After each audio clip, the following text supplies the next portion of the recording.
Hi, my name is Devin Chappell, and this is my counting circuit in both of its forms. This counting circuit, from left to right, utilizes four IC chips: the 4011, the 4017, the 4510, and the 4511. Each of these chips perform specific functions which aid the counting circuit in different ways. This counting circuit all started with the analog input, which utilized the NAND gate on the 4011 to produce an output on an LED dependent on a PBNO switch. NAND logic requires there to be at least one low input for the output to be high. The analog input was then developed into the NAND gate oscillator, which used further NAND gates to produce a charge discharge sequence, which produced oscillation on an LED because of the charge and discharge on capacitors used. A square wave is an abruptly changing current wave, which has two fixed values, one high and one low.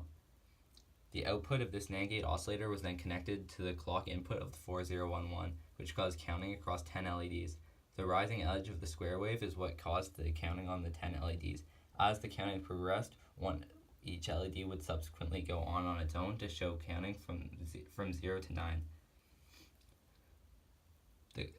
The output was then connected to the clock input of the 4510, which produced binary counting based on the rising edge of its square wave.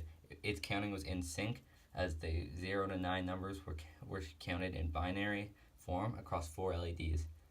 These four LED outputs were then switched for the four inputs of the 4511 binary decimal decoder.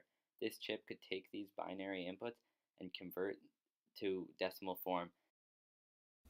The outputs of this 4511 binary decimal decoder and how they were connected to the different segments of the 7-segment display is what allowed the counting to occur on the 7-segment display, which can be demonstrated here in both of the forms of the circuit.